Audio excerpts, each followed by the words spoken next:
दिनै लानानै फैदों जों सासे गेदेमा सुबुं जाय सुबुङा नाखि राजखान्थिनि थिलियाव लुबैसुला नङा बिथाङा मोनसे समस्थिनि थाखाय एमसिएलएनि बिसायख'थियाव बिजाथि दैखांनायनि थाखाय बिपिएफनि दोलोनिफ्राय अफार मोनदोंमोन एमसिएलए बिसायख'थियाव गसंनो थाखाय नाथाय बिथाङा बे खाबुखौ लायाखै उदारथा बिथाखौ बिथाङा बिथा लानानै बिसायख'थियाव बाहागो लायाखै बिथांनि गोसोलिद सेन्टिमेन्टआ जाहैबाय बर' हारिखौ सिबिनाय आरो बर' हारिखौ सिबिनायनि थाखायनो बिथाङा हाथे लानानै सोमावसारनाय बर'नि मोनसे गौथुम एनडिपिजों नांथाबनानै दङमोन गोबाव समहालागै बिथाङा एनडिपिजों मैखोम बिबानाव दङमोन रन्जन दैमारि दैदेननाय एनडिपिनि बिथाङा बुंथिगिरिमोन थांनाय 27 जानुवारि खालि बिटिआर सुक्ति जानाय समावबो बिथाङा बुंथिगिरिनि बिबान रुजुनानै दंमोन रन्जन दैमारि बिथाङा जेल खानायाव दङ बिटिआर सुक्तिनि थाखाय जोंनि प्रसेस सोलिबाय थादोंमोन बे प्रसेस सोलिबाय थानाय बुब्लियाव बिथाङा एनडिपिखौ रिप्रेजेन्ट खालामदोंमोन रन्जन दैमारि जानानै आरो 27 जानुवारि खालि सुक्ति जादोंमोन आरो बे सुक्तियाव रन्जन दैमारिया मुंसाइखौ होदोंमोन बिथां गेदेमा मुङा जाहैबाय रसराज बसुमतारी एबा बि रिमेनलाम बिथाङा दिनै बड'लेण्ड इंखं टेलिभिजन स्टुडिय'आव माखासे बाथ्रानि सोंनायनि फिननाय होनो थाखाय मोगा मोगि हाबाफारियाव बाहागो लानो फैदों जों बिथांखौ बरायो आरो बिथांनि सिबिनाय होयो नोंथांखौ जों खुलुमनाय होबाय नोंथाङा एनडिपिनि बुंथिगिरि हिसाबै थांनाय मार्च दाननि 9 खालारसिम बिबान रुजुनदोंमोन आरो नोंथाङा रन्जन दैमारि दैदेननाय एनडिपिनि बुंथिगिरि जानानै थांनाय 27 जानुवारि खालि जिनोखि बर' गोरोबथा जादों थामथि बर' गोरोबथा बे बर' गोरोबथा बिटिआर बुंबाय थानाय जादों बिटिआरनि सुक्ति होनना बुंनाय जादों बे सुक्तिनि थाखाय प्रसेस खालामनायाव नोंथाङा हादरनि खुंथायगिरिफोरजों जोबोद सोमोन्दो लाखिनो गोनां जादोंमोन दा समाव एनडिपि आफादा गैलिया नाथाय नोंथांमोननि गौथुमनि गोबांथार दैदेनगिरिमोना जेल खानायाव दङ गोबांसा एनडिपिनि केडारफोरा माने केस गोग्लैनानै दङ बिथांमोना केसनिफ्राय उदां जानो हायाखै बेजों लोगोसेनो एनडिपिआ जिहेतु हाथिलानो सोमावसारदोंमोन उदां बड'लेण्डनि थाखाय उन समावहाय नोंथांमोना सुक्ति खालामबाय बिटिएडि मुंखौ सोलायनानै बिटिआरनि थाखायनो जाबाय आरो माखासे जौगाखां बिथांखिनि बाथ्राफोर फैनाय जादों बेबायदि सुक्ति नोंथांमोना फैदों आरो नोंथाङा बे सुक्तिनि थाखाय जेनोखि सावरायलायबाय थानाय जादोंमोन सरकारजों बे समाव नोंथाङानो माने बुंनो थाङोब्ला एनडिपि रन्जन दैमारि दैदेननायखौ रिप्रेजेन्ट खालामबाय थादोंमोन दा जों नोंथांनिफ्राय मिथिनानै जे माने दा समावहाय नोंथांमोननि गौथुमाथ' गैलिया दा नोंथांमोननि केसखौ माबोरैहाय माने डिसमिस खालामगोन एबा नोंथांमोननि दैदेनगिरिमोन जायफोरनाखि जेल खानायाव दङ आरो माखासे मानि दैदेनगिरिफोरा माने लाइफनि थाखायनो जेल थानांसिगोन बेबायदि मोनसे अर्डार जादों दा बेफोर बेलायाव नोंथांमोननि रला मा जागोन लोगोसेनो जों मिथिनो लुबैगोन जे माने बर' रायजो राजाया दा समावहाय राजखान्थिनि थिलियावहाय गोबां गोनो गोथो जानानै दङ जे माने दा समावहाय बिटिसिनि बिसायख'थिनि दुहुम सोलिफुदों बिटिसिनि बिसायख'थि होननानै बुङोब्ला बर'नि मैखोम राजखान्थि दोलो मोननै दङ बिपिएफ आरो इउपिपिएल दा बिपिएफ आरो इउपिपिएलनि गेजेराव जेनाखि गावजों गाव हाद्रि सारलायनाय राजखान्थि सोलिबाय थादों दा बेफोरखौ नोंथाङा नोजोर गोग्लैदों आरो नोंथांमोननि केडारफोरा दा समावहाय जिहेतु माने नर्मेल सुबुं जानानै दङ नोंथांमोननि रला मा जागोन दा बेनि जों माखासे बाथ्रा मिथिनो मोननि बिनि गिबियावनो नोंथांनि सिनायथिखौ जों लाग्रोनि जे नोंथाङा एनडिपिआव थांनायनि आगुआव नोंथांनि उन्दै समनिफ्राय जागायजेननानै बे सेंग्रा समनि बाथ्रा एनडिपिआव माबोरै मुं थिसनखो आरो एनडिपिखौ नोंथाङा स्पिकार एबा बुंथिगिरि जानानै मा रोखोम लिड खालामनाय जादों बेखौ नोंथाङा बुंजोदो सिगांथारावनो बड'लेण्ड इंखं टेलिभिजननि गाहाय सुजुगिरि मानगोनां राजेन सारखौ हामबाय होनग्रोयो लोगोसे बड'लेण्ड टेलिभिसन बड'लेण्ड इंखं टेलिभिसननि जेसेबांनाखि नायगिरि बिथांमोन दं साफ्रोमखौबो आङो आंनि गोसो गोरबोनिफ्राय अननाय आरो सिबिनायखौ जासिहरग्रोनाय थाबाय। आङो एक्सुवेलि गोरलैनिफ्रायनो मोनसे सिमां दङमोन। जोंनि गामिया जाहैबाय जोबथानाय हाग्रा सेरनि मानास हाग्रा सेरनि। बै समनिफ्रायनो जों जेब्ला एसे बुजिजांदोंमोन देरहांदोंमोन बे समाव मा गामि? कुमारसालि, जोंनि कुमारसालि, बरलांगुरिनि साहा कुमारसालि। ओमफ्राय जों जेब्ला फरायफुबाय थादों बे टाइमावहाय एनडिएफबिनि मोनसे दावहाया सोलिबाय थादोंमोन। गोबांथार बिदिनो गावलायनाय बमा होनाय बायदि बायदि। बे समावहाय जोंनि साइडजोंहायनो गोबांथार एनडिएफबिफोर थायोमोन। बिथांमोननि जे मावनाय, बिथांमोननि जे हारिनि थाखाय जे नांनाय, बेखौ गोरलैनिफ्रायनो आं एसे आन्दाज खालायबोबाय थादों। फारसेजों आंनि जे बिमा बेबो आंखौहाय एसे बोसोन होबाय थायोमोन आरो। सिमाङा बेनो दिनै जों बे गामि बा बिथोरियाव थानानै जों मा खस्थ' मोनबोदों। जोंहाथ' बुंनो थाङोब्ला गामि ओनसोलाव जेबो हालेवनाय थालेवनाय बिदि गैया। जाखिनि हा दं मैदेर दावदैफोरजोंनो धंस' खालामफैजाजोबखायो। फारसेजों बिदिनो दै बाना फैबाय हा खुरखाजोबो, जेबो जानो लोंनो जेबो गैया। गोरलैनिफ्रायनो हाग्रायावनो थानानै देरनाय बायदि आरो जों हाग्रानि बुस्थुफोर फानै फानै बिदिनो फरायबोनाय, खस्थ' मोननाय। माब्लाबा बिदिनो आंथ' गोरलैयाव गैयिनि थाखायनो न'आव थानोबो जायाखै। आंनि आबैमोनाव थानानै फरायदों आङो। गोरलैनिफ्रायनो बायदिसिना गुबुनावहाय खामला थामला मावै मावै फरायबोनाय आरो। थिग बेबायदिनो आबैनाव थानानैनो आङो मेट्रिक पास जादों। मेट्रिक पास जानानै आङो HS खौहाय बङाइगाव कलेजाव फरायबाय। बेनिफ्राय आङो डिग्रिखौ बिजनियाव लादोंमोन। बेनि उनाव 2007 आव आङो एनडिएफबिआव जइन जादों। बेनि सिगांनो आङो फरायफुबाय थानाय समावनो एटलिस्ट क्लास 9 फोरनिफ्रायनो आङो एनडिएफबिनि गोबांथार खामानि मावबाय थानो होदोंमोन। ओमफ्राय 2007 आव आं थांदों। ओमफ्राय 2007 आव ट्रेनिं लाखांनायनि उनाव आङो 2009 आव जेब्ला 2008नि 15 डिसेम्बराव जेब्ला एनडिएफबिआ फेक्सन जायो, रन्जन दैमारि आरो गबिन्द, बेनि एसे उनावनो 2009 आव आङो रन्जन दैमारि जि दैदेननाय एनडिएफबि बे हान्जायावहाय आङो खारनानै थांदों। जेनेबा बेजोंहाय सामिल जाहैदों आरो। बेनि उनाव 2009 आव आङो भुटानाव थादों। भुटाननि मोनसे केम्प फिसा दङमोन जोंनिया बानायब्रबनाय, बेवहाय आङो कामान्डारशिप लानानै थाबाय थादों। ओमफ्राय 2009नि 9 आगष्टआव आङो म्यानमार फारसे आवगायदों।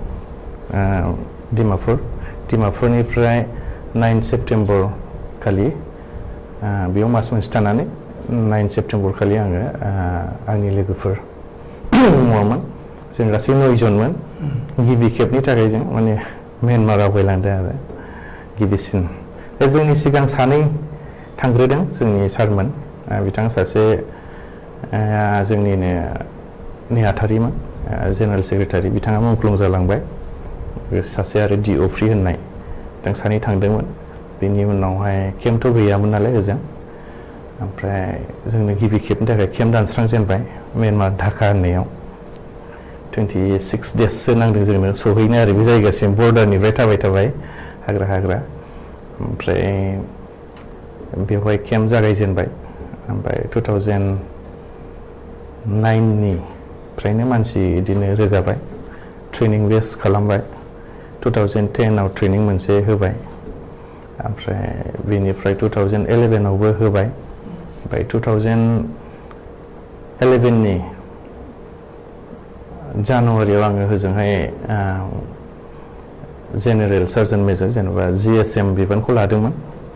बेनि उनावहायनो आङो मास मोनसेनि उनावनो आङो कामान्डारशिप बिबानखौ लादों। बेनि उनावहाय 2011 मे मासाव आङो काउन्सिलनि बिबानगिरि जादों, गेम एन्ड स्पर्ट्स सेक्रेटारि। बेनि उनावहाय 2011नि नभेम्बराव आङो म्यानमारनिफ्राय गिदिंबोफिनदों। गिदिंबोफिननानै बेवहाय हादोराव थाफैबाय हादोराव थानायनि उनावहाय बिदिनो बे जायगा बिजनि ओनसोलानो जा जेसेबांनाखि जायगाफोर दं बिटिएडि बेयाव ओरै थाखोमा थानानै 2013आव सिजफायारा जोंना जाबाय 29 नभेम्बराव बिनि सिगां रन्जन दैमारि साराबो गबाय ओमफ्राय बिनि उनावहाय आङो ओरैनो केमेन स्पर्ट्स सेक्रेटारिनिफ्राय नेशनेल काउन्सिलनि मेम्बार जाफिनदों बेयाव मेम्बाराव थानाय समाव आंनोहाय डिसिप्लिनारि एक्सन कमिटिनि चिफ बिबानखौ होदों बेनिफ्राय बिदिनो गोबाव थाबाय बेनि उनावहाय फिन आंनो आरो गेमेन स्पर्ट्स सेक्रेटारि बिबानखौ होफिनबाय बेनि उनाव आरो आङो स्पिकार बिबानखौ होबाय स्पिकार बिबानाव आं एटलिस्ट बोसोरथामनि बारा नै दाख्लै सुक्ति जाजासिमाव आं थाबाय थादों नोंथाङा बुंदों म्यानमाराव थांनायनि खोथा डिमापुरनिफ्राय थांदों म्यानमाराव गिबि खेबनि थाखाय नोंथांमोना केम्प पार्टिनि थाखाय थांदों म्यानमाराव थांनाय समाव नोंथांमोना पुलिसनि जेबो मोगा मोगि जानो हायाखै नामा बे टाइमावथ' बहुद दावराव दावसि एनडिएफबिआ गावस्राजेननाय नालाय ओमफ्राय बे टाइमावहाय दिमा हालाम दावा डिएसटि बिथांमोना सिजफायार लागोदानथार डिएसटिआ मोननै दं जुवेल निसानि आरो दिलीप निसानि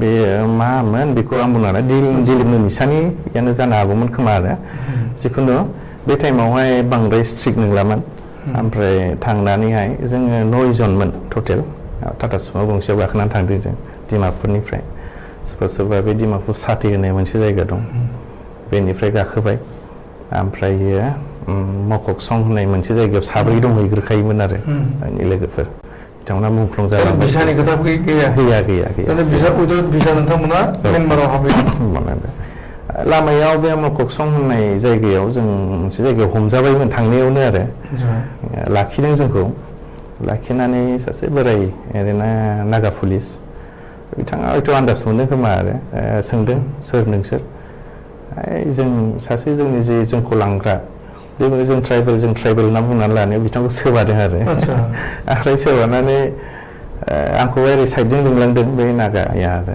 ओमफ्राय नोंसोर मा मानसि आंथ' बुजिबाय नोंसोरखौ बेबो बुंदों आरो थिगासे थांदो मोजाङै मोजां थां होननानै हगार हरफिनदों आरो दसे दोननानै बिदिनो जोङो थांनानै टुइनचां मोनहैबाय टुइनचांआव हर थानानै आरो ओरैहाय महन फारसे आवगायबाय माबा खालामगोन नोंथांमोना जास्ट ट्रेनिं ना अफिस सेटिं खालामदों नोंथांमोना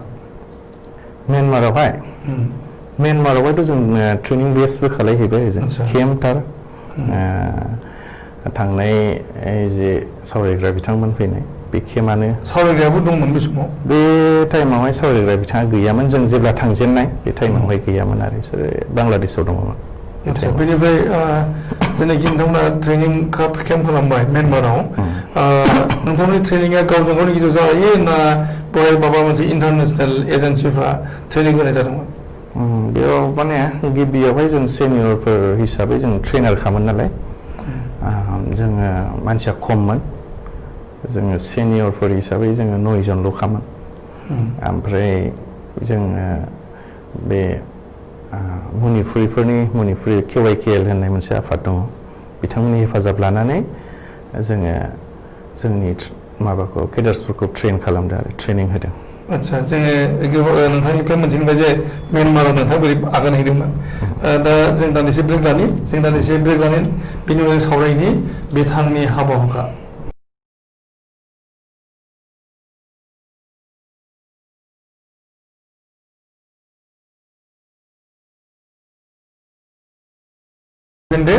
जों दा सावरायनि बिरिमोनला बिथाङा एनडिएफबिआव थानानैहाय बोरै अपारेशन थिलियाव आगान होदोंमोन आरो बर' हारि थामोनथानि बेलायाव बिथांनि हाबाफारि नोंथाङा एनडिएफबिआव जइन खालामनायनि उनावहाय नुनो मोनबाय गावजों गावनि गेजेराव दाङाबाजि एनडिएफबिनि गेजेरावनो गावलायनाय जाबाय गबिन्द आरो रन्जन दैमारि गावबाय आरो बिनि उनाव रन्जन दैमारिनि गेजेरावबो आरो डिभिजन जाबावबाय नोंथांमोननि गौथुमावनो बे जाहैबाय सावरायग्रा नङा बे समावहाय संबिजित ग्रुप नोंथांमोना जेब्लानाखि सिजफायाराव आगान होबाय बिनि उनावनो रन्जन दैमारिया सेनेमाखौ गबोनोसै बेनिफ्राय संबिजितआ माने आलादायै बिथाङा बे माने सिजफायाराव एबा माने सरकारजों सावरायनायाव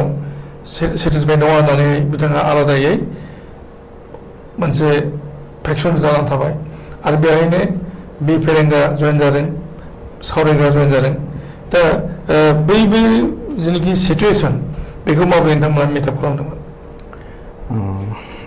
बेयो गावस्रानाया एक्सुवेलि जोंनि सिजफायार जानायनि सिगांनो गावस्रादों 2012आवनो गावस्राखादों बे टाइमावहाय जोंनि नैबे हादोराव कमिउनेल क्लास जादोंमोन मुस्लिम आरो बर'नि बे टाइमावहाय बे गावस्रानानै होदों बिराद दुखुनांथाव गावजों गावनो आरो गावस्राबावनायाव बे टाइमावहाय रन्जन दैमारि सारा जेलाव दङमोन रायलायलायनो मोनाखिसै जों कमिउनिकेसन गैया माखासे बांलादेशआव दं माखासे म्यानमाराव दङ माखासे जोंनि हादोरावनो थाबाय सोरबा बायदिया नेपालावबो दङमोन बे टाइमाव ओमफ्राय गावजों गाव कमिउनिकेसन गेप जालायबाय फारसेजों ओरै म्यानमाराव थानायफोरनो जोङो जोंनिफ्राय नांगौ बायदि जेबो हरनो हायाखिसै हादोरनिफ्राय जानाय लोंनाय माबा माबि थाखा फैसाबो बिराद प्रब्लेम जादों आं होजों थानाय हिसाबै आंबो मिथिबेगौ प्रब्लेमा बोरै जायो बेबायदिनो ओमफ्राय बुजिनो मोनाखिसै जोङो मबेनि थाखाय बेफोरबायदि जानानै आरो आफादा फेक्सन जाबावखो बे टाइमावनो जोंनिया जेलाव दङ फारसेजों chairman vice chairman deputy army chief गासिबो जेलाव दिनैसिमबो दङ जोङो बे हादोराव बेसेबांनाखि दङ जों गोबां सावरायलायदों फननि गेजेरजोंबो ओमफ्राय म्यानमाराव रिप्लाइ हरफिननो थाखायथ' जोंहा फनबो थाङा जों सेटेलाइटनि थ्रुयै हरो जों हरफिनबा थाङा जों हादोराव रायलायलायदों नैबे जायगायावहाय बे माब्रै बिदि जाखो साफा सानै जोंनि माखासे मानसिफोरनि थ्रुनि गेजेरावनो बिदि दाङाबाजिया जानायनि थाखायनो बियो गावस्रालायदों होननानै जों मोनसे साननानै थाबाय आरो जे समाव नोंथाङा म्यानमाराव दंमोन बे समावनो गावलायनाय जादों नङा फैबायमोन आं 2011आव फैदों 11नि नभेम्बराव ओमफ्राय बे आफादा 2012आव गावदों आंबा बेयावनो दङ दा नोंथाङा माने जोंनि बे हादराव दंमोन दंमोन फैफिनबायमोन थारमाने आरो जेब्लानाखि नोंथांमोना माने गावलायलायबाय दा बै जेनाखि नोंथांमोननि केदारफोर बे केदारफोरनि गेजेराव माबायदि माने दाङाबाजि परिबेस जायामोन ओरैनो केदारफोरनि गेजेरावबो लिडारफोरनि गेजेरावबो दाङाबाजिया जादों माने बेयाव जायगानि खोथा थाबाय पावारनि खोथा थाबाय जेनेबा जोंहा फुराना थाफैखानाय हिसाबै जोंनि जायगा होननानै जोंबो सानो बिथांमोनाबो जोंनि जायगा होननानै सानो बिथांमोनाबो जेरावबो थाखानायखामोन जेनेबा सावरायग्रानि फेक्सननि मानसिफ्राबोथ' जोंनिनोखामोन जोंबोथ' सावरायग्रानिनोखामोन नालाय दा बिनि गेजेरावसो फेक्सन जालायबाय गावलायबाय खिन्थु बिदिनो जों सिगां बेल' नङा सिगांबो एक्सपिरियेन्स मोनबोखानायखा नालाय जायो मालाबा समाव गावजों गावनो नांलाय खमलायबो जायो आरो दाङाबाजिबो जादों ओरैनो नायलायनो हायि जादों होमबाबो बेफोरखौ सहायलायदों जोङो ओमफ्राय रायलायदों मालाबा फननि गेजेरजोंबो रायलायदों मालाबा लोगो हमखोमानानैबो रायलायदों फारसेजों जोङो सिजफायार जोंखौहाय ओरैहाय पुलिस आर्मिफ्रा जोंनि फनफोरखौ जेब्लाबो टिफिंआव दोनबाय थायो रायलायनोबो हाया बेफोरबायदिनो मालाबा समाव कमिउनिकेसन गेप जालायदों बेयावनो बिसोरो जोंखौ एनिमि सानबाय जोंबो बिसोरखौ एनिमि सानबाय बेबायदिया जालायदों आरो ओमफ्राय कन्ट्रलाव थालायलायदों जों जथेस्थ' कन्ट्रलाव थालायलायदों आচ্ছা दानिसे जों ब्रेक लाबावदों बेनि उनाव जों सावरायबावगोन बिथांनि बर' हारि थामोनथानि बेलायाव हाबा हुखा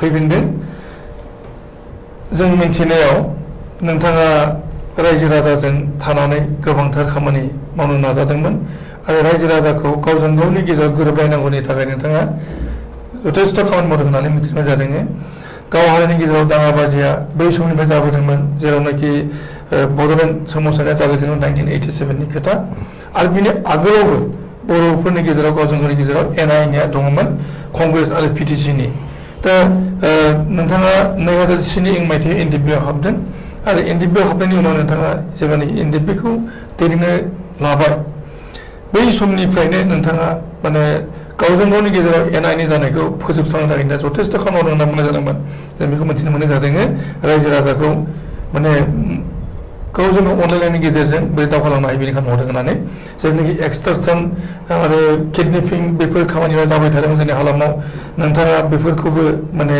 मोजां मेनटेन खालामनो हादों होननानै मिथिनाय जादों जेरैहाय माने एक्सटर्सन आरो किडनेपिं खामानिफोरखौबो नोंथाङा माने खामानि मावनायनिफ्राय जानगार थालायनायनि बानजायफोर हेंथा खालामदों होननानै जों मिथिनो मोननाय जादों दा बेफोरनि गेजेरजों बड'लेण्ड हालामाव मोनसे सान्थिनि परिबेस फैनाय जादोंमोन दा बिदि मोजां नोंथाङा बे बेलायाव मा बुंनो नागिरो ओरैनो बे किडनेप एक्सटर्सननि बेलायावहाय आंहा बिदिथ' आंनि पार्सनेल आंहाथ' एक्सपिरियेन्स गैफेरा आं मावफेराखैबो मानो होनोबा माब्लाबा समाव नांनायनिथ' दावहा नांनाय जाय बुस्थुआ जाथावथारा जाय बुस्थुआ सानथावफेरथाराखै सानफेराखै बेफोरबायदिया माब्लाबा जानानै थांदों हठात करि साननो गोनां जादों मावनो गोनां जादों गोसोआव फैफेरि बुस्थु बेफोरखौबो जोङो माने मावनो गोनां जादों थिग बिदिनो एक्सटर्सननि बेलायाव जेनेबा जाय जायगायाव जेनेबा बिजनिखौनो होनोसै आं बिजनिया मोनसे समाव गावजों गाव बिराद नांलाय खमलायमोन ओमफ्राय जेब्ला आं फैदों आं जायगाखौ नायग्रोदों गोबांथार मानसिफोरखौहाय फाथायदों बिजनियाव माबायदि हाबफैजागोन ना हाबफैजाया ओमफ्राय गिनांगौलै होनना बुंबाय थादों ओमफ्राय आङो सिन्था खालायबाय मानि थाखाय गिनांगौ बे फैनानै आङो गिबियाव एक्स बिएलटिफोरजों लोगो हमफैग्रोदों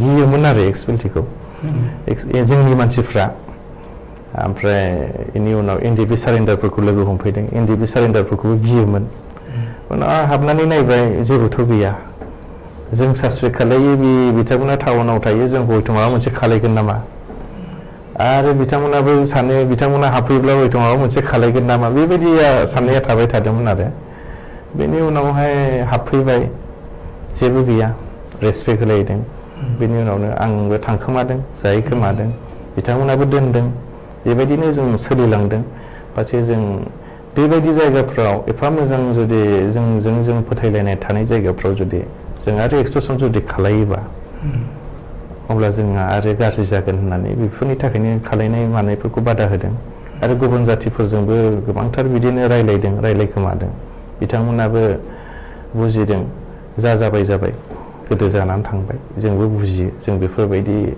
सानला फै होननानै जोंखौ वेलकाम खालायदों आरो बे जायगाफोरनि मानसिफ्रा ओमफ्राय बिदिनो आंथ' अफेनानै ओंखारबाय थादों बिजनियाव बै समनिफ्रायनो बेसेबां दावराव दावसि जादोंबाबो खिन्थु दिनैसिम आंखौहाय रावबो बे उमुक होननानै रावबो एदनानै होफेराखै आं सानो थारमाने मोनसे कनजाल एटमसफियार फ्रि सानलायलायनाय बेयो जादों आच्छा बेनि उनावहाय रायजो राजानि गेजेराव नोंथाङा हाबदों रायजो राजानि गेजेरावहाय माने दा गोबां साया बुंनो नागिरदोंमोन जे माने डेभेलपमेन्टआ सोरबा मोनदों सोरबा मोनाखै बिनि मोनसा मोनसि दा बेफोरखौ नोंथाङा माबोरैहाय माने मेनटेन खालामनो बा बोरै मेकआप खालामनो हादोंमोन जेब्ला आं सिगांनिखौ आं जेबो बुंनो रोंला जेराव आंहा एक्सपिरियेन्स गैया आं गैयाबोमोन जेब्ला 2014 बेयावहाय जोंना एमपि जेननो गोनां जादों गिबि होमब्ला आं सिन्था खालामदों हाब माबोरै जाखो बेफोरबायदि एफा गोबावनिफ्राय जों मोनसे पावारखौहाय लाबोबाय थादोंमोन बे बुस्थुआ हरखाब मानि थाखाय गोमोरलांखो सिन्था खालायदों सोरजों रायज्लायनो बेफोरबायदि मोनसे जाबाय थादोंमोन आङो सिन्था खालायनानै आङो आंनि लोगोफोरखौ आङो बुथुमदों जों एटलिस्ट 30 जनसो 32, 33, 34 मालाबा 40 जन गाहाम जादों बे जायगाफोराव आं लिडारफोरजों रावजोंबो रायलाया होननानै गामिनि मानसिफोरजोंसो आं रायलायगोन होननानै आङो फ्राय जायगायावनो अल बिजनियावनो होनजायो आरो फानबारिनिफ्राय लानानै ओरै बिजनियावथ' टु कुथुबलिसिम होनजायो बे जायगाफ्रावबो आं सावरायलायदों मानि थाखाय मा जादों दिनै जों मानो जोंनि एमपिखौ खोमानो गोनां जायाखै जाय बुस्थुखौहाय बिटिसि जाय बुस्थुखौ जों बिटिसि होननानै बुंबाय थादों बिटिसिखौ मानो सोलायलायबाय थादों बिटिसिआ जाहैबाय जोंनि थैनि बदलै मोननाय मोनसे फिसा एरेन्जमेन्ट जायगा दा बे बुस्थुखौहाय जोङो मोजाङै आवथायना दोननांगौआ जोंनिनो दायथ' दा बेनि बेलायाव बेखौनो गावजों गाव आरो सेलायलायनानै जुदि गाज्रि खालायनानै लायोब्ला मा जागोन होननानै जों सावरायलायबाय थादों। नोंथांमोनाबो सानदो, आंनि बायदिब्ला नोंथांमोननि सायावसो, जोंथ' नांग्रासो, जोंथ' सालायग्राबो नङा, जों नांगोन, जों नांनानै होफैगोन, सालायग्राफ्रा सालायबाय थागोन, जों मोजां सालायनायखौ लुबैयो, गावजों गाव बेफोरबायदि जानायखौ लुबैया। बेफोरबायदिनो सावरायलायबाय थादों पाब्लिकफोरजों, पाब्लिकफ्रा मोजां मोनदों, हाबनो हाथावै जायगाफ्रावबो जों हाबदों। ओमफ्राय फ्राय जायगाफ्राव जोंनोहाय पाब्लिकफ्रानो मोजां मोननानै रायजोफ्रा ओंखाम जाहोदों, ज' ज'नो खुरनानै होदों गामिनि मानसिफ्रानो बेफोरबायदि। बिनिफ्राय दाब दाब जायगायाव बेरायनायनि उनाव अबेबा अबेबा जायगायाव जोंखौ लिंहरलायनायसो जाबाय आरो, फै बुजायफै मानसिफोरखौ।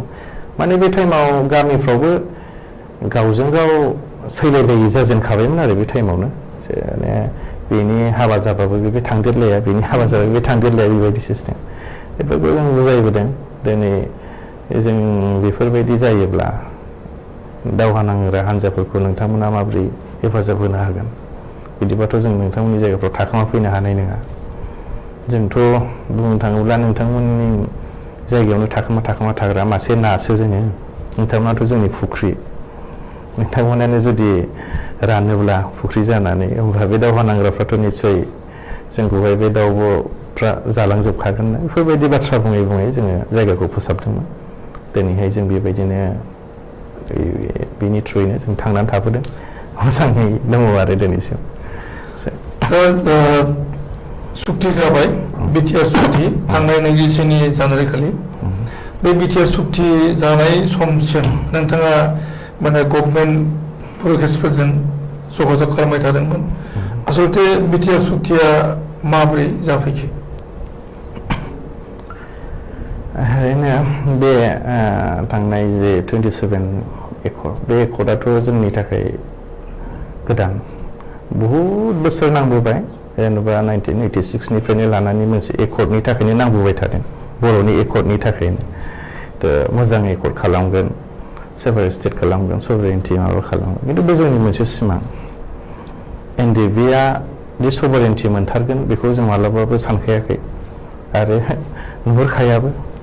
खिन्थु बर' हारिखौ बुहुमाव मोनसे गेरेमसा हारि हिसाबै सिनायथि होनो, बर' हारियाबो दि मोनसे दावहा नांग्रा जाथि, थागिबि मानसिफोर, बिसोराबोदि थांनायनि मोन्थाय दङ, जोंहाबोदि थांनो मोन्थाय दङ, बेखौ दिन्थिनो थाखायनो जों नांदों। जोंहाबोदि मोनसे पावार दं, जों जेरावबो जेना, बेनि थाखाय राजनिति खालायग्राया खालायगोन, नांग्राफ्रा नांबाय थागोन। बेनि थाखायनो जों नांबाय थादों, सिनायथि लाखिबाय थानायनि थाखायनो। आंथ' सानो एनडिएफबिनि थाखायनो बांलादेशआवबो बर'फोरा सिनायथि मोनहैदों। म्यानमार बायदियाव जों थांदों, गावनि कालसारफोरखौबो जों दिन्थिहैदों, नेपालावबाबो जों दिन्थिहैदों, भुटानावबाबो जों थादों, इन्टारनेसनेल लेभेलाव एनडिएफबिआ थांदों आरो। दा जेखि जाया आङो बे बिटिआर एकड़आव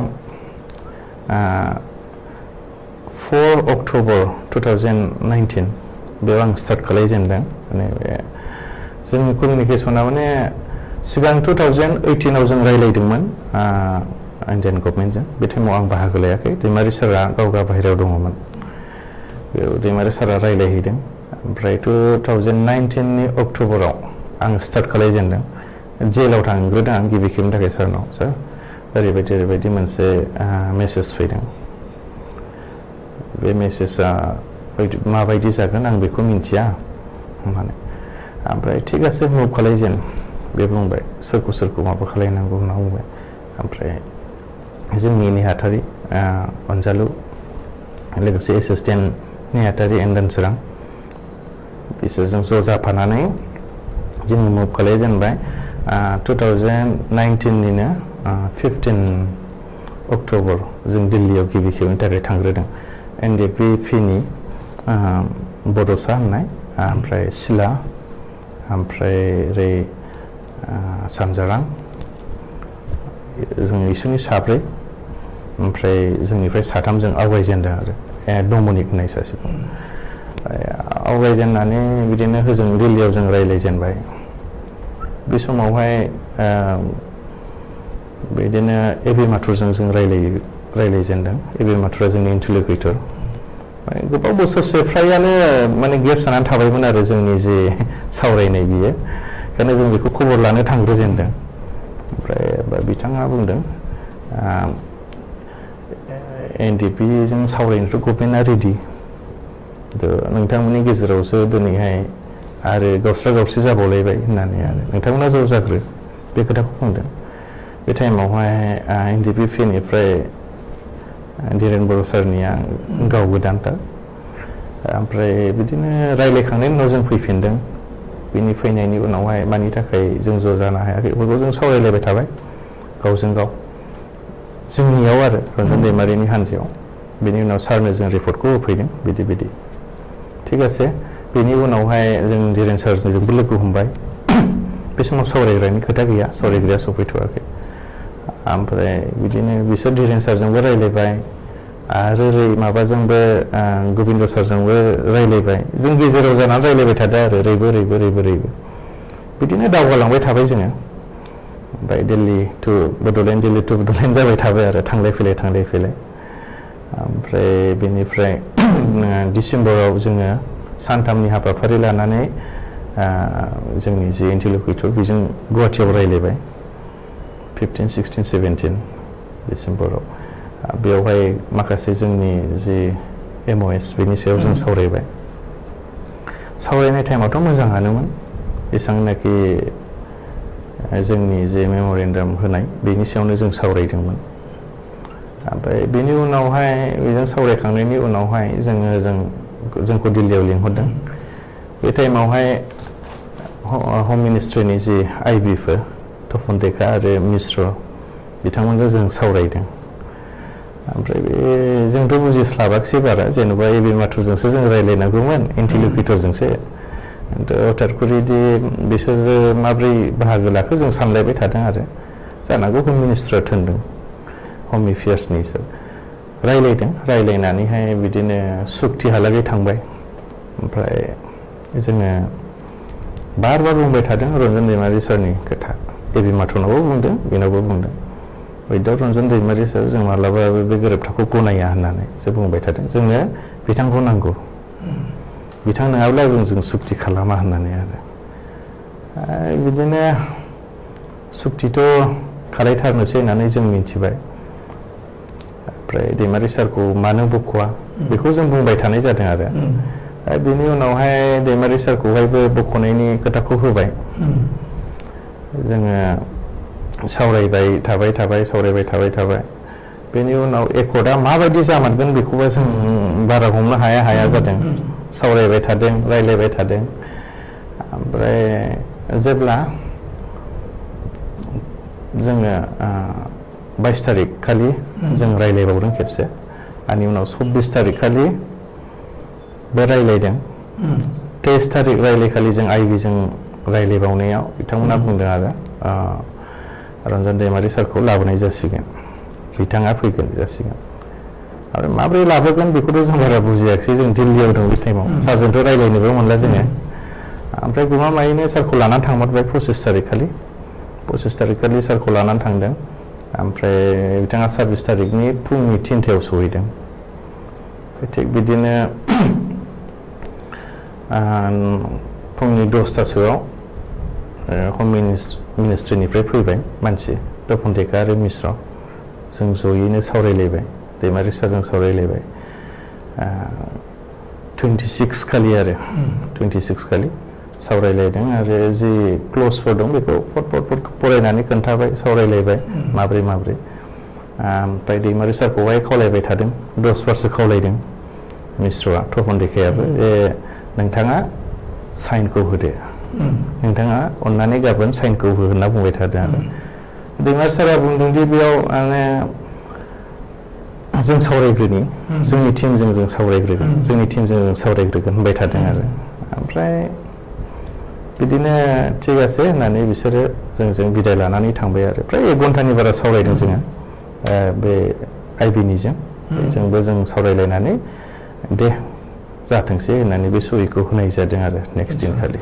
बेनिफ्राय सुक्तियाव बुंनाय जादों जे दुलाराय बर' फरायसा आफादा गासैबोखौ बानायनाय जादों सुक्तिनि दफाफोरखौहाय, बेनिफ्राय बेखौनो बिसासाव लानानै सिगनेसार होनाय जादों होननानै बुंनाय जादों। बे बाथ्राखौहाय माने 28 जानुवारि खालि जेब्ला काजलगावआव माने बरायनाय हाबाफारि खुंनाय जायो फरायसा आफादनि बिथिंनिफ्राय, बे समावहाय आगुनि MP आरो UPPनि बै समनि प्रेसिडेन्ट माने इउजि ब्रह्मबो बुंनाय जादोंमोन जे माने गासैबो खामानिखौ माने बिटिआर सुक्तिनि गासैबो माने एनाउन्समेन्टखौ NDP खालामनाय जायाखै, माने एबसुआ खालामनाय जादों आरो एबसुआनो माने मा थानांगौ दफाफोर बेखौ थिग खालामदों आरो NDPआ एबसुखौ फोथायनानैनो बे सुक्तियाव मुंसाइ होदों आरो सिगनेसार होदों बिदि बुंनाय जादों। दा बिदिनो बे खोथाखौ रन्जन दैमारिबो बुंनाय जादों स्टेट मोनसे समावहाय जे माने दुलाराय बर' फरायसा आफादा माने बानायजोबनाय जाखादोंमोन, नायबा सरकारनि बिथिंनिफ्राय बेयो रेडि खासैमोन, जास्ट गाव सहिल होनो मोननाय जादों, गासैखौबो थना नायनो हानाय जायाखै बे बाथ्रा बुंनाय जादोंमोन। दा बै समावहाय नोंथांमोनाथ' बाहेरायाव दंमोन, नोंथाङानोथ' माने हम मिनिस्ट्रिजों जगाजग थाबाय थादोंमोन, दुलाराय बर' फरायसाजों नोंथाङानो सोमोन्दो दंबाय थायोमोन, गबिन्द बसुमतारी दैदेननाय NDPजों नोंथाङा सम्पर्क दंमोन, धीरेन बर' दैदेननाय NDPजों नोंथाङा सम्पर्क दंमोन। दा बै हिसाबै बे दफाफोरखौ माने नायफामनायनि एबा बेखौहाय थिग थाक खालामनायनि बाथ्राखौ लाबोनायमोन, जेरावनोखि दा बुंनाय जादों जे बे बिटिआर सुक्तिया माने जोंनि बड'लेण्ड मोननायनि लामाखौ गोथे होनाय जादों। ओरैनो बिथांमोनाथ' बुंदों, बेयाव जोंबो खोनादों, खिन्थु दैमारि सारनिथ' बेयाव जेबो गोरोन्थि गैया, जोंबो बेखौ मिथियो, जेराव बिथाङा 26आव फुंनि 3टायावसो सहैखादों, मोजां रोखोमै स्टाडिबो खालामनो हायाखिसै, मेंनाय देहा। जों रायलायदों रायलायनाया जोंबो, खिन्थु जि जोंनि MOS बेवहाय जोङो नायबाय थादोंमोन, सावरायबाय थादोंमोन, फार्स्टआव सावरायनाय बायदि जानायखौ जोंबो नुवाखै। बेनि थाखायनो जोङो बे एकर्डखौ जोङो खालायथ'ला होननानै हम मिनिस्टारनो जोङो मोनसे मेम'रेन्डामबो होनाय जादोंमोन 22 तारिख खालि आरो 22 जानुवारि खालि, खिन्थु बेथ' गनायाखिसै। माने बिथांमोननि एबसुनि जे माखासे दफाफोरखौ जों बांसिन नुनाय बायदि जादों। दा माब्रै बे एकर्डखौ खालायगोन बिनि सायावथ' जों एबसुजों NDP मोनब्रैजों एबसुजों बेफोरबायदि सावरायनाय खेबसेबो जायाखै। माने बेयाव गोदाव सोराव जानानै थानांगौ थादों आरो बिथांमोना मा रायलायदों, जोंजों मा रायलायदों, बिनिबो जेबो कमिउनिकेसन गैया, बिदि जालायदों। ओमफ्राय बिथांमोना दि बुंदों एबसुनिखौ फोथायनानैनो जे रन्जन दैमारिया नायालासे साइन होदों होनना बुङो, बे बिसोरनि खोथा, सानदों खोमा हयथ' बिदिनो होबाय होननानै। खिन्थु ओरैनो आं जेरैबायदि बुंनाय 26 तारिखआव जों रायलायदों, सावरायलायदों, जोंजों सावरायफैग्रोदों, एबसुजों सावरायग्रोआखै। एबसुजोंहाय जोंजों सावरायखांनायनि उनावसो सावरायहैदों, गबिन्द सारमोनजों सावरायलायदों। खिन्थु माखासे समावहाय जे बे दफाफ्रा थिग जानाय नङा होननानै जों सावरायबाय थादों धीरेननिजों, सावरायग्राखौबो जों लोगो मोना, सावरायग्रा मोना गुबुन जायगायाव दोनजानाय, जों मोननै हान्जाया ज' थाबाय थादों, फारसेजों ओरैहाय गबिन्द आरो एबसुजों ज' थाबाय थादों। दा बिथांमोना मा रायलायदों, जों मा रायलायदों, बेजों जेबो माबा थायाखै आरोखि, आलदा आलदा जालायबाय थाबाय। ओमफ्राय फारसेजों जोंहाथ' सिन्थाखा जे रन्जन दैमारि सारानो गैया, जों मा रायलायनो, जोंलाय बोरै सहि होनो, बे जोंनि मोनसे थाबाय थानाय।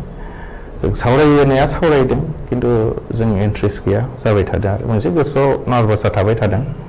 जेराव जोंनि जि फाउन्डार जायआ प्रेसिडेन्ट, बिथाङानो जुदि गैयाब्ला जों मा रायलायनो, जों मा सावरायनो, बिथांखौनो जुदि बख'वाब्ला जोंलाय मा खालामनो होननानै जोङो गावजों गाव रायलायबाय थादों। धीरेन बर'जों बिथांजोंबो रायलायदों, बिथाङा थानायमोनब्ला, बिथाङा सावरायनो मोननायमोनब्ला हयथ' मोजां जागौमोन होननानै। बेफोरबायदिनो जोङो गभर्नमेन्टजोंबो सावरायदों, नाथाय जोंनि बुंनायखौ खोनासंनानै बिथांमोना थिग बिदिनो नै 25आव लानानै थांबाय।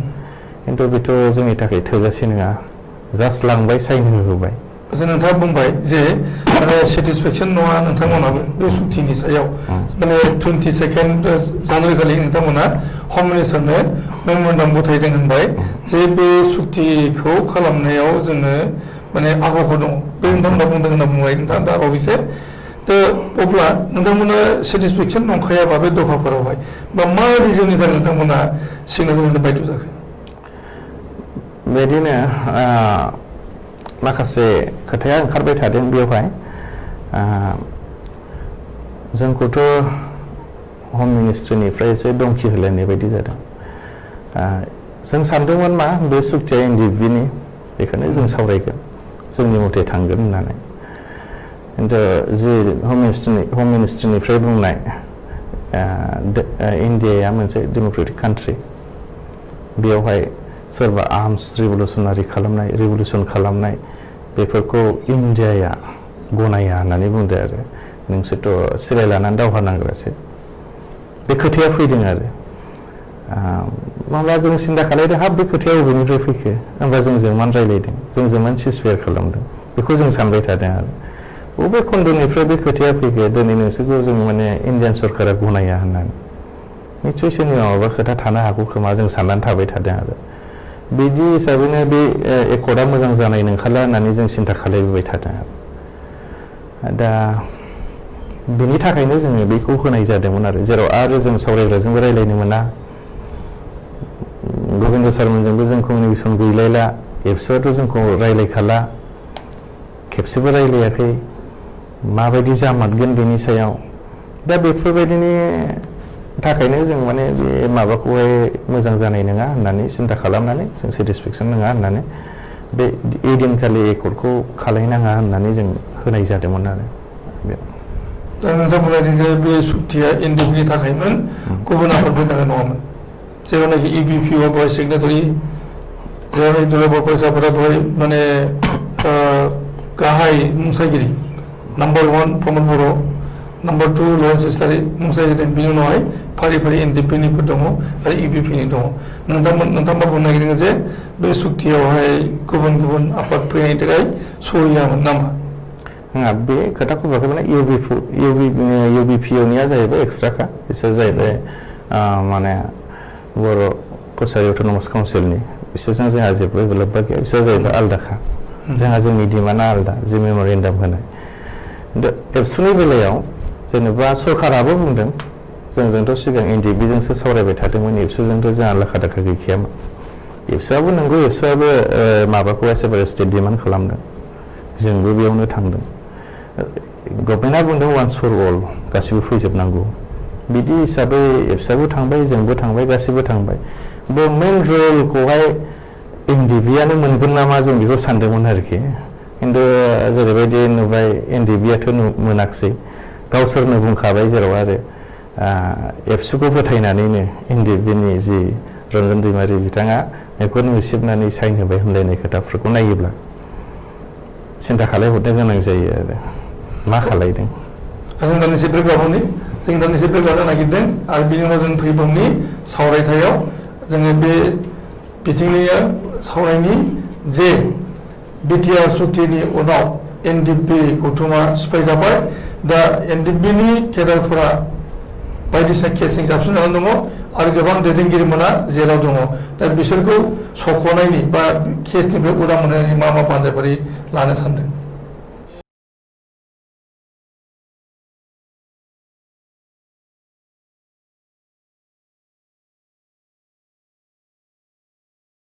फैफिनदों दा जों सावरायनि नोंथांमोननि केडारफोरनि सायाव जाबसिननाय केसफोरनिफ्राय माबोरै उदां मोननायनि राहा लामा लादों आरो रन्जन दैमारिनि लाजेननाय गोबांथार जेराव दं दैदेनगिरि एनडिएफबिनि बिथांमोनखौ सख'नायनि मा राहा लामा नोंथांमोना लानो नागिरदों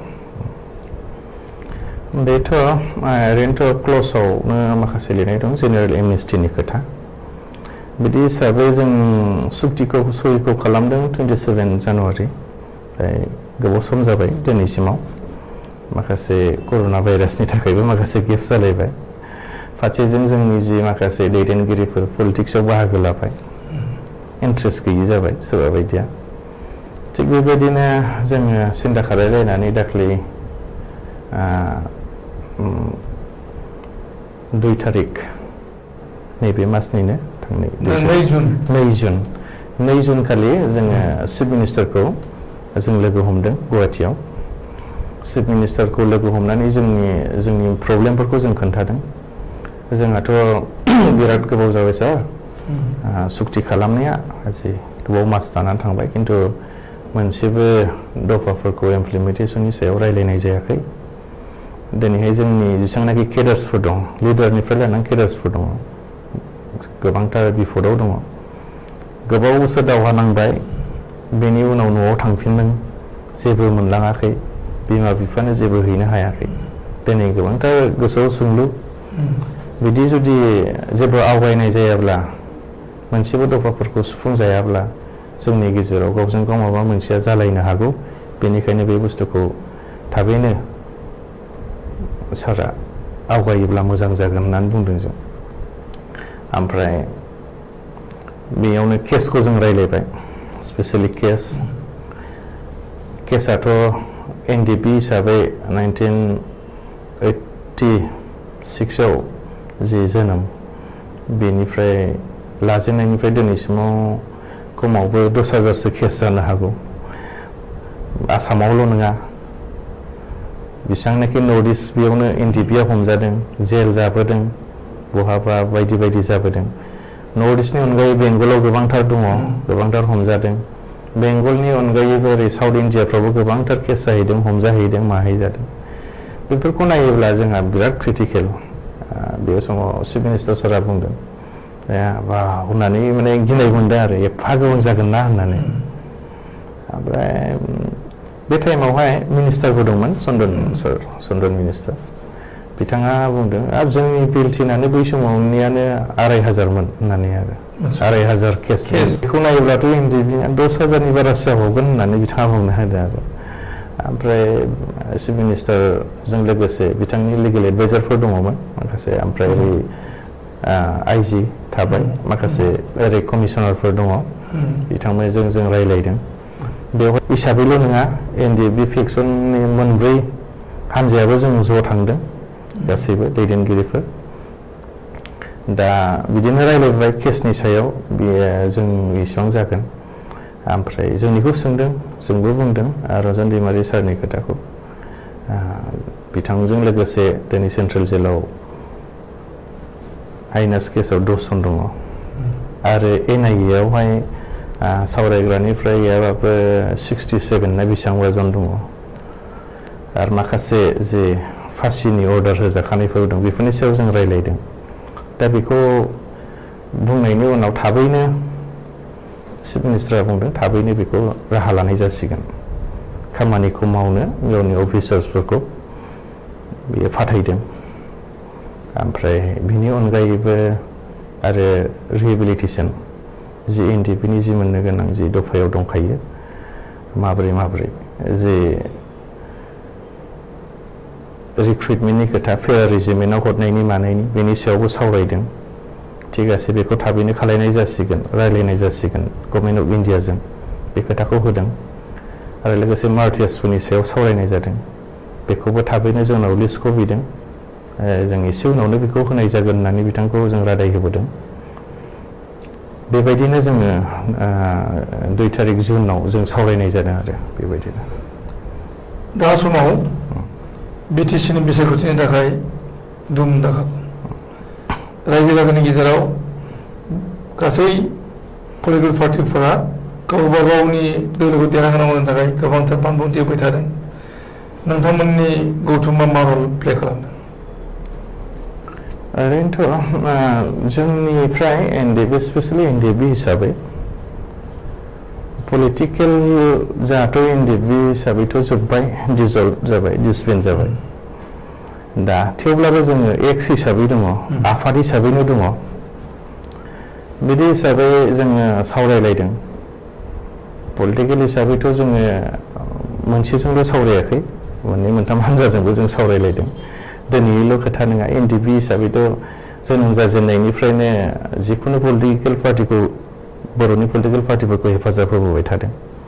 दिनैथ' जों खुला अपेनबाव जोंथ' होखागोन निस्सय बिदि हिसाबै जों सावरायदों बेजोंबो सावरायदों बेजोंबो सावरायदों BPF नि खोथा गैया UPPL नि खोथा गैया मोननैजोंबो जों सावरायलायदों अबेजों जोंनि जि लाइबिलिटिस NDP नि जि मावनो गोनां जोंनि थाखाय जायफ्रा दिनैसिम खस्थ' मोननांदों NDP आव हाबनानै जायफ्रा खस्थ' मोननांदों बिसिनि आरो जोंनि जि जाबोनाय लोंबोनाय जोंनि थाखाय थैबोनाय बेफोरनो जोंनि लाइबिलिटिस मावनांगौआ गोबां दं बिनि थाखायनो बबे हान्जाजों थायोब्ला जोंनि बे खामानिफोरा साक्सेस जागोन जों बबे हान्जाजों थायोब्ला जोंनि बे खामानिफोरखौ जोंखौ हेल्प होगोन जोंनि मोनसे लाइनखौ दोनगोन बेखौ जों सिन्था खालामबाय थादों सावरायलायबाय थादों बिदिनो जोंनियाव आरो आफाद हिसाबल' खोथा फैला बेयाव गावबागावनिबो खोथा थाबाय सोरबा बायदिया बबेखौबा सापर्ट खालामबाय सोरबा बायदिया बबेखौबा सापर्ट खालामबाय बेबायदि थानानै दङ आरो दा बावैसो नोंथांमोननि मोनब्रै फेक्सन NDP नोंथांनि दैदेननाय NDP रन्जनदेव दैदेननाय NDP थारमाने बेनिफ्राय धीरेन बर' दैदेननाय NDP-P गबिन्द बसुमतारी दैदेननाय NDP-P आरो बिसावरायग्रानि NDP दा बे मोनब्रै गौथुमनि केडारफ्रा ज' जानानै BPF खौ सापर्ट खालामबोनानै मोनसे फोसावनाय जादों बेखौ नोंथाङा मा बुङो आरो बयहाबो मोन्थाय दङ बुंनोथ' बिथांमोनाबो जेन'बा रायलायनाया जोङो ओरैबायदि जादों पलिटिक्सनि बेलायाव जोङो BPF जोंबो रायलायदों बिथांमोननिफ्राय जों माबायदि सापर्ट मोननो लुबैदों बिथांमोनजों जों सावरायदों बिथांमोनाबो एग्रि जादों ठीक आसे जों हेल्प खालामगोन नोंथांमोननि जि मावनो गोनां लाइबिलिटिसफोर दङ बेवहाय जोङो सरकार फैयोब्ला निश्चय जों हेल्प खालामगोन नोंथांमोनखौ जों हेफाजाब होगोन बे खोथाखौ बिथांमोना रादाय होदों आरो जोङो UPPL जोंबो नङा रायलायदों 7 तारिख मार्चमोन नामा 7 मार्चआवहाय जोङो रङियायाव गिबि खेब रायलायदों बेवहाय प्रमद बर' बिथां गैयामोन लरेन्स बिथां दं आरो दिपेन बर' आरो जयन्त बिथांमोना दङ लरेन्स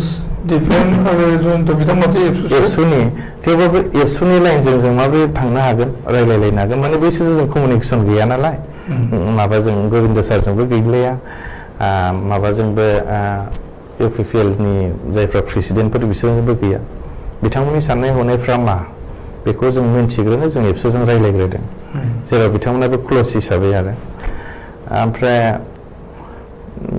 बेनि उनाव जोङो रङियायाव 11 तारिखमोन खोमा बेदिनखालि जोङो प्रमद बर' बिथांजों रायलायनानै बेवहाय माखासे सिट शेयारिंनि खोथाफोरबो सावरायनाय जादों बिथाङा गावबो दं गोबिन्द सारबो दं आरो फ्राय एबसुनि माखासे दैदेनगिरिफ्राबो दङ दिपेन बर'मोनबाबो दङ बेयाव सावरायलायनायावहाय बिदिनो थिगासे बे खोथाया फैदोंमोन आरो नांग्राफोरजों नांग्रासो बुजिलायखायो बेफोरबायदि खोथाया फैदोंमोन आरो बेनिखायनो जोंबो सुक्तिखारि हिसाबै नोंथांमोनजोंनो जोङो हेफाजाब होगोन बे खोथाया जोंनिफ्रायबो फैया नङा फैदों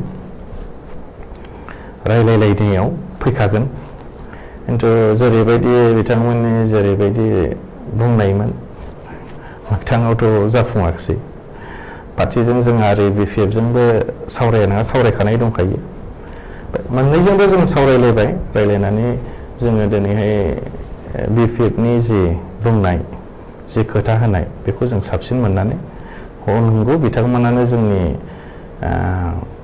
जि लाइबिलिटिस बेखौ मावनायाव हेफाजाब होगोन आरो हाग्रामाया जाहैबाय सासे नांग्राखा बेखौबो दावहारु हिसाबै दावहारुनि दुखु खस्थ'खौ दावहारुआसो मिन्थिगोन नांग्रायासो मिन्थिगोन जेराव बिथाङाबो खस्थ' मोनगोन हाग्रा बंग्रा थानानै जोंबो हाग्रा बंग्रा थानानैनो फैनाय बिदि हिसाबै बिथाङा निसय बुजिगोन जोंनि दुखु खस्थ'खौ आरो जोंनि जि मावनो गोनां जेराव बिथाङा एक्सपिरियेन्सबो मोनबोखाबाय बेनिखायनो बिथांखौनो जों हेफाजाब होगोन होननानै जों मोनसे डिसिसन लानानै दिनै बे खोथाया ओंखारनाय जादों नोंथांनो कसुगाव बियाबाव MCLA अफार होदोंमोन BPF आ नोंथाङा लायाखिसै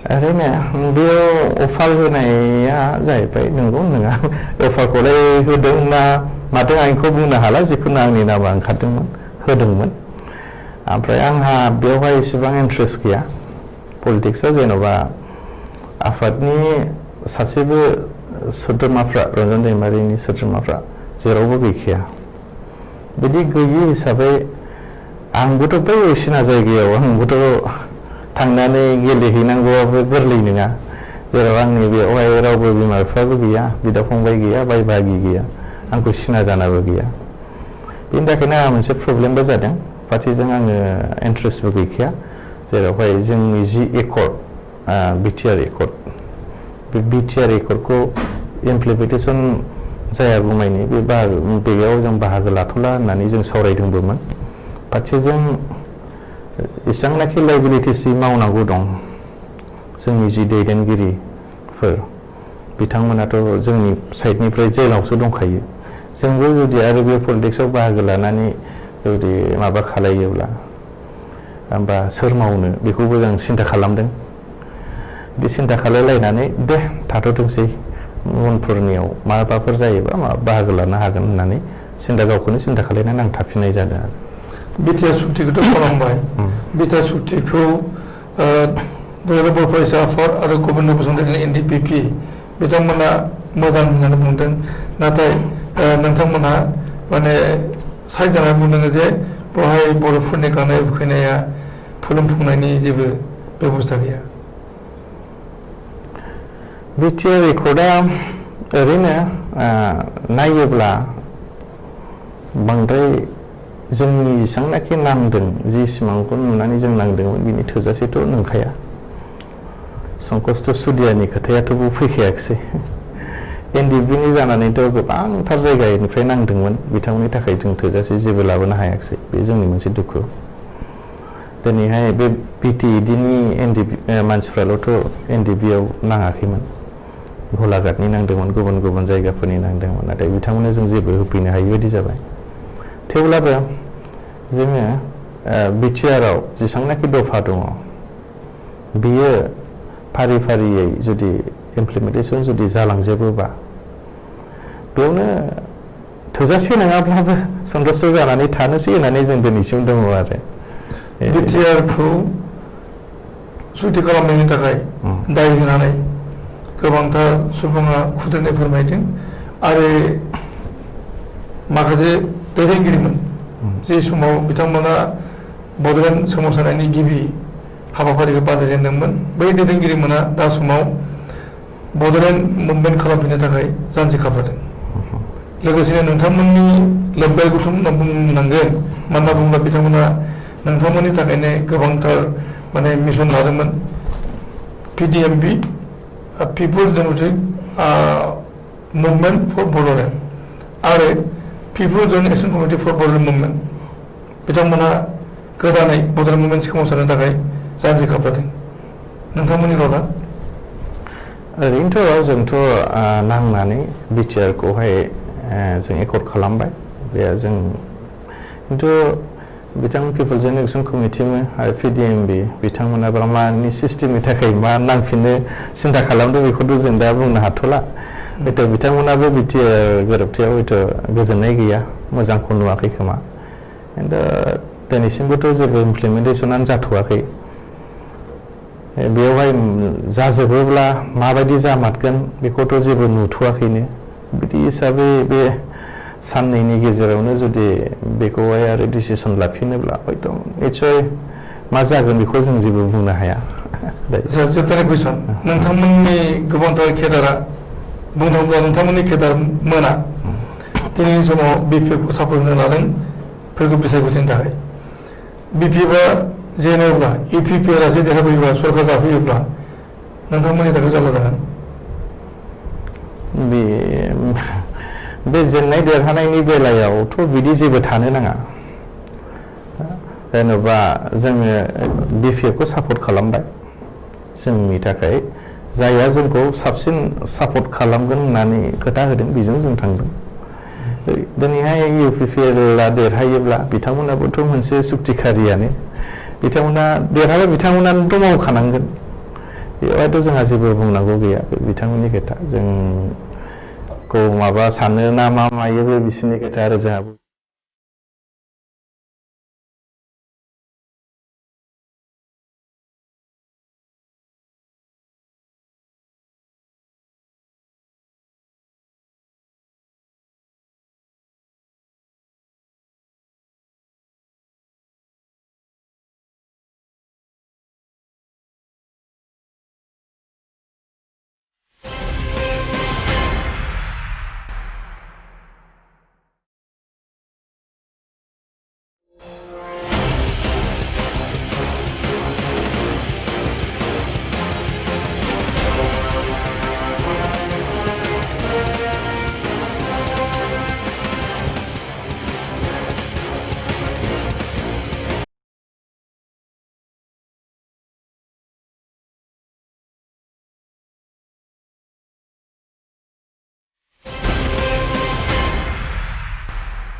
थांनाय माबायाव आगान होनो थांबाय गाव गावबागाव लामाजों थांबाय बैफोर बिथिङावबो सावरायनायनि खाबुखौ लाबोनो हायाखै जों बेखौ बुंनांगोन आरो बेराफारसे माने जिहेतु लकडाउन सिटुवेसन जाबाय ज' जालायनायनिबो खाबु फैयाखै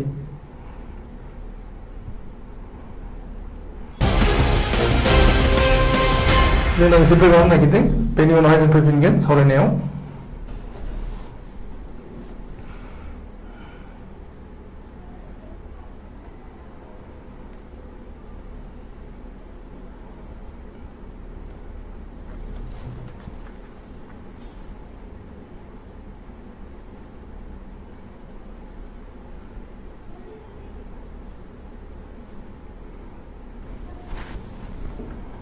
खारेन्ट थांदों माने बे बलांगुरियाव जानायखौ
फैफिनदों टेक्निकेल प्रब्लेमनि थाखाय थाबथादोंमोन टेलिकास्टिं प्रग्रामा दा जों फैफिनदों बिपिएफ पलिटिकल पार्टी UPPL, गण सुरक्षा पार्टी, BJP दा रायजो राजानि खुगा खुगा बबे पलिटिकेल पार्टिया माबायदि कमिटमेन्ट होदों रायजो राजानो गोबांथार सोंथि सोर पलिटिकेल पार्टिया बड'लेण्ड हालामखौ गेबेङै सामलायगोन बेनि सोंथि गुलाय गुजाय थासारियाव दङ नोंथांमोना बिदि बुब्लि समावनो BPFनो सापर्ट खालामनो सिगांबाय दा गोबां रायजो राजा नोंथांमोनखौ मुं सुनोबो लानो हागौ बे समाव जे नोंथांमोना BPFखौ सापर्ट होनो लाबाय नोंथाङा बुंदों दा बावैसो जे BPFआ बांसिनै नोंथांमोननो कमिटमेन्ट होदों साबसिन नोंथांमोना जबान होदों बेनि थाखाय नोंथांमोना BPFजों थाफानो सिगांदों UPPLनि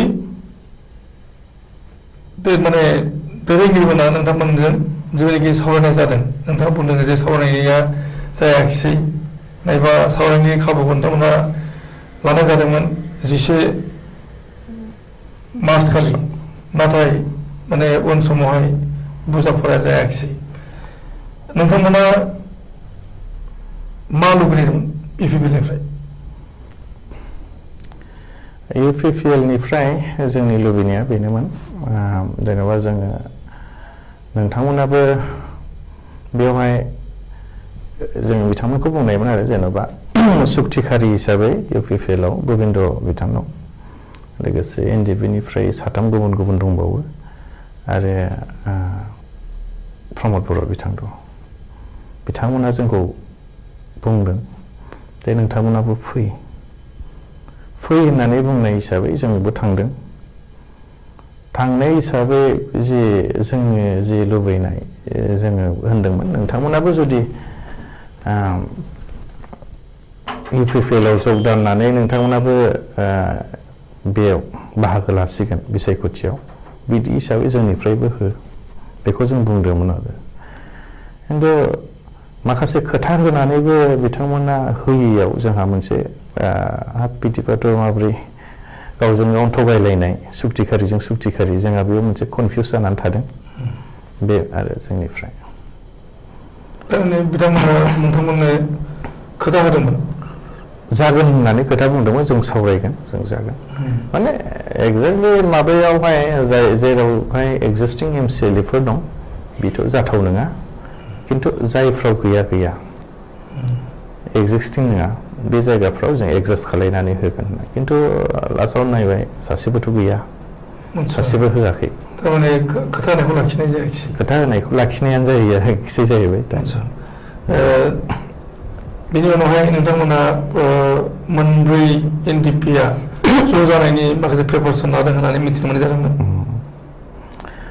प्रिपारेसन लानायाथ' जोंहा सिगाङावनोमोन बियो जेन'बा जेब्ला 7 तारिख फेब्रुवारि एकर्डनि उनावहाय मोनसे मास गेदारिं खालामबाय बेवहाय नरेन्द्र मदिया फैनानै शान्तिनि सुक्ति बर'फोरनि गेजेराव मोनसे शान्तिनि सुक्ति होननानै डिक्लेयार खालायनानै थांबाय BTR एकर्डआ बर'फोरनि मोनसे शान्तिनि सुक्ति खिन्थु ठीक আছে शान्तिनि सुक्तियाव होननानै डिक्लेयार होलांनानै रन्जन दैमारि बिथांखौ आरो दिनै बेसांनाखि रन्जन दैमारि सारनि अनगायै बेसांनाखि आरो जेलाव दङ बिथांमोनखौ मानो बख'आखिसै जों बेखौ सिन्था खालामदों अब्लाबो बोरै शान्ति जालायखो इन्डियान गभर्नमेन्टआ बुंदों वान्स फर अल खेबसेयैनो गासैबो जाजोबनांगौ जोंनिफ्रायबोथ' बुंदोंमोन वान्स फर अल खेबसेनो जाजोबनांगौ जोंनाबो बेयाव केस हाइनास नन हाइनासनि खोथा गैया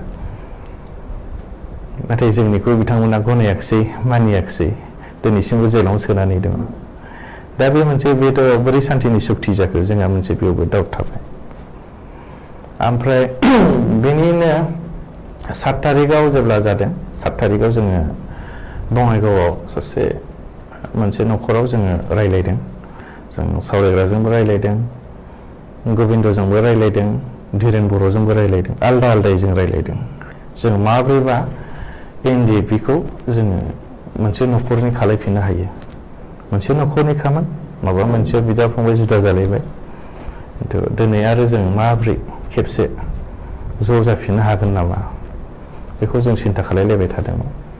आलदा आलदा रायलायनायनि उनाव जोङो 9 थारिख खालि फिन जोङो बङाइगाव हिमालय हटेलाव ज' मोनब्रै NDP-जों जोङो सावरायफिनदों। सावरायफिननानै डिसिसन लानाय जादों दे थिगासे अके जों ज' जानोसै, कअर्डिनेसन कमिटि दानोसै। बिदि होननायखाय जायगाखौ आंखौ लानो थिनबाय। आं जायगाखौ लाबाय बलामगुरियाव लाबाय। सावरायनायबो जाबाय, गोबांथार दान्थे बिदान्थे गावजों गावनि गोदोनि खोथाफोर गासैखौबो जों बावजोबलायबाय होननानै दान्थे बिदान्थे जालायनानै जोङो मोनसे कअर्डिनेसन कमिटिबो दानो हाबाय। बेवहाय गासैखौबो जों सानबाय माने मोनसे न'खराव फैफिनबाय जोंनि जि भुल बुजाबुजि दिनै जों फैफिनबाय, सहिखौ जों होबाय। दिनै NDP हिसाबै जों ज' जाफिननो हाबाय। बिराद गोग्गानाय फैदोंमोन, रायजो राजाफ्राबो निसय मोजां मोनदोंमोन, कमेन्टफ्राव नुदोंमोन मोजां जाबाय होननानै। खिन्थु बिदिनो जोङो आरोबाव जोङो मोनसे सिन्था खालायलायबाय। 15 थारिख खालि जोङो अदालगुरियाव मोनसे आरो मिटिं लालायबाय मोनब्रैजों। दाना बेयावनो सावरायबाय 24 थारिख खालि जोङो मोनसे मोनब्रै आफादनि जि एफा बोसोर नांबोनाय बिनि नामाव मोनसे 24 फेब्रुवारियाव जोङो मोनसे गिदिर माबा दिन्थिनोसै होननानैहाय आरो रायजोफोरखौ लिंहरनोसै। जों बेयावनो आखाइ हमलायनोसै, जों गोबालायनोसै, जों बेयावनो डिसिसन लानोसै फैगौ इलेक्सनफ्राव माबोरै जों बाहागो लालायगोन। बेबो जोंनि मोनसे सिन्था धारनामोन। बेखौ दैमारि सारानो लिड खालामदोंमोन, जोंबो ज' ज'यैनो मावफालांबाय थादोंमोन। नाथाय बेबोथ' थिग बिदिनो सुथुरनि फाव फान्दायनायाव सारा आरो फिन 20 थारिखआव थांफिननो गोनां जाबाय। ओमफ्राय 20 थारिखआव थांफिननाय लोगो लोगो जोङो 21 थारिखआव बरमायाव मोनसे मिटिं लादों। आङो आखु दाखु लिंहोदों, बिथाङाथ' थांबाय। जों सावरायबाय, सावरायनायनि उनाव प्रेस मिट खालामदों जोङो। बेयाव गोबिन्द सारा होदों 25 थारिखनि गेजेराव जुदि गवाब्ला जोङो जंगि आन्दलन माबा मोनसे खालायनो गोनां जागोन होननानै सारा गावनो बुंदोंमोन। 25 फेब्रुवारिनिफ्राय 25 मार्चनि खोथा जाहैबाय बेयो। फेब्रुवारि बेवहाय। ओमफ्राय माने साराथ' 20 थारिखआव लांजाबाय, 21 थारिखआव जों मिटिं खालायबाय, 25 थारिखआव जोङो डेडलाइन होबायमोन आरो। खिन्थु बेखौथ' गैया, जायाखिसै। ओमफ्राय बेनि उनावहाय जोङो आरो मिटिं लाबावबाय। बेयावथ' गोबिन्द सारा नुजाहैयाखिसै, बिसिनिफ्रायनो सहैयाखिसै आरोखि। NDP-निफ्रायनो सहैयाखिसै। जों सिन्था खालायबाय बेयाव माने गोबिन्द सारा बे टाइमावनो जों एफा रायलायदोंमोन जे रावबो BPO-आव थांनो मोना, UPPL-आवबो थांनो मोना, कअर्डिनेसन कमिटियाव सावरायागौमानि बे थांनो मोना। जों NDP हिसाबै जों न'खरसेनि जाग्रोनि, बेनि उनाव जों पलिटिक्सखौ सानगोन।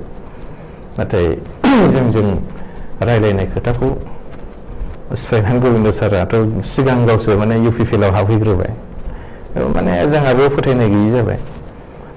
बेनि उनावहाय बिदिनो मिटिं लिंबाय, बेयाव सहैयाखिसै, बिसोरो सहैयाखिसै जेन'बा। ओमफ्राय साराबोथ' जेलावनो थाबाय। दा मा खालायबावनो? कअर्डिनेसनाथ' दा दंबाबो गैयि बायदि जानानै थाबाय। दा जोङो बेनि थाखायनो जोङो दाख्लै 2 थारिखआव जे चिफ मिनिस्टारजों रायलायदोंमोन। चिफ मिनिस्टारजों 2 थारिखआव रायलायखांनायनि उनाव जोङो बेयाव मोनब्रै NDP-खौबो जों ज' नुबाय। गोबिन्द सार आरो सानजारां सार बिथांमोननि एबसेन्सआव गोबिन्द सारनिफ्राय माखासे बिबानगिरिफ्रा सहैदों बेयाव। बेयावहाय जों ज' सावरायदों, चिफ मिनिस्टारजों सावरायदों माब्रै जोङो जोंनि रिहेबिलिटेसन केसेस बायदिसिनाफोरखौ जों माब्रै आवगायलांनो हागोन, बोरै फोजोबलांनो हागोन, बेनि सायावनो मेनलि जोंनि सावरायनाया। बेनि अनगायैबो जोङो नै मैयासो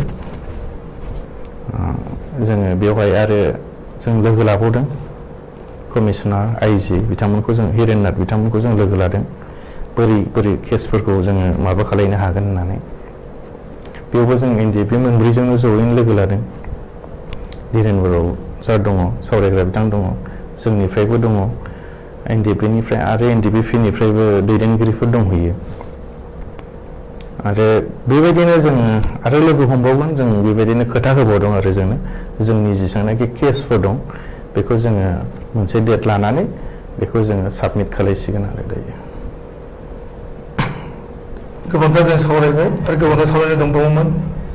नोंथाङा इयुन समाव मा जानो सानदों? जे नोंथाङाथ' दिनै NDP नि माने स्पिकारमोन, थांनाय 9 मार्च खालि नोंथांमोना डिसबेन्ड खालामबाय, नोंथाङा दा साधारन मानसि जानानै दङ, नोंथाङा राजखान्थिनि थिलियावबो आगान होआखिसै, नोंथांनो MCLA नि सिट अफार होदोंमोन, नोंथाङा बेखौ लायाखिसै, नोंथाङा मा जानो हास्थायदों उन जिउआव? ओरैनोथ' आंनि दानि जे सोलिबाय थानाय बे समाव आङो जिखुनु अबे राजनैतिक हान्जाखौनो हेफाजाब होनाङा होखागोन। जाय राजनैतिक हान्जाया NDP नि खामानिखौ आखरे आखरे मावगोन, जि बेजोंनो थांफागोन। आरो आंनि दानि जि साननाय बे जाहैबाय रायजो राजाफोरजों सिथाबनानै बेसेबांनाखि जायगानि डेभेलप खालामनो हायो बेखौ नायै नायै आङो दैदेनगिरिफोरनाव बुङै बुङै होनो, बेफोरबायदिसो आंनि साननाया। नोंथांनि जिउखौ माबायदि खालामनो नागिरदों? जे नोंथाङा खेथि खालामगोन ना फालांगियाव नांथाबगोन ना समाज सिबिनायजों थाफानानै नोंथाङा जिउखौ खांनो नागिरदों? दाथ' बेखौथ' आं दा जेबो बुंथ'नो हाला। जेनेबा आंनि जि खामानि मावनांगौ NDP नि खामानियानो दिनैसिमबो जोबाखै। सानफ्रोमबो ओरै थांलाय ओरै फैलाय न'आवनो थानो मोनै बायदि जाखायो, जेराव जोंहा मावनांगौ गोबां दङ। केसनि खोथा थाबाय आरो 36 इयार्स 35 इयार्स नांनाय बेनि लाइबिलिटिसनि खोथा थाबाय। गोबांथार मार्टियास जानाय, गोबांथार बुख्रुब जानाय, सोरबा लेंग्रा लेंग्रि जानाय, बेफोरनि सायावबो बिजिरनो गोनां जायो। आरो जोंनि केडार्सफोरनि सायावबो बिजिरनो गोनां जाबाय। बेफोरखौ माबे लामाजों नोंथाङा NDP नि जेनाखि मावनो गोनां खामानि थाबावनाय बेखौ मावफुंनायनि उनावसो गावनि जिउ खांनायनि बाथ्राखौ साननो हागोन बुंनो नागिरो? दा बेनो आंनि NDP निखौ फार्स्टआव आं NDP निखौनो सिन्था खालायग्रोदों आरो जेखि जाया आं NDP नि थाखायनो मावग्रोलांबाय थागोन। जोबोद गोजोननाय बाथ्रा, नोंथाङा गावखौहाय सेक्रिफाइस खालामगासिनो दङ हारिनि थाखाय, आरो फैयै फैयै नोंथांमोननि गेजेरजों सुक्ति जाबाय। सुक्ति जानायनि उनाव नोंथांमोना सेटिसफेक्सनाव गैया, बेनि उनाव नोंथांमोना गोबांथार केडारफ्रा जेल खानायाव दङ, दैदेनगिरिमोन जेल खानायाव दङ, आरो गोबां माने केस गोलैनानै दङ। लोगोसे रिलिभेन्सनि बाथ्रा दङ, फसंथानायनि बाथ्रा। नोंथांमोननि केडारमोना माखौ जागोन, माबोरै जिउ खांगोन बिनि बाथ्राखौ नोंथाङा बिथा लानानैनो गावनि जिउ खांनायनि बाथ्राखौ सानथ'नो हायाखै होनना बुंनो जादों। दा नोंथाङा माने महान, नोंथांनि जेनाखि गोसोनि साननाय बे जोबोद गिदिर आरो गेदेमानि नेरसोन। मिजिं खालामो नोंथाङा बै बिथिङावहाय जाफुंसारनाय जागोन आरो उन समावहाय हारि थामोन्थानि बेलायाव गोबांथार खामानि मावनो हागोन, जों बेखौ मिजिं खालामो। आरो जों गोबां सावरायनायनि खाबु लानो हादिया, समा जोंनो खाबु होआखिसै। गेजेर समाव जोंहा आरो टेकनिकेल प्रब्लेम जानानै इन्टारप्ट जादोंमोन जोंनि बे टेलिकास्टिंआ, बिनि थाखाय बयबो निमाहा बिनाय जादों। आरो नोंथांखौ जों बे स्टुडिअ'आव फैनानै जों बेखिनि बाथ्राखौ बुंथिबोनो थाखाय गोजोननाय बावबाय। आरो जों बेखिनियानो जोंनि दिनै बे हाबाफारिखौ फोजोबबाय। गोजोनथों, खुलुमबाय।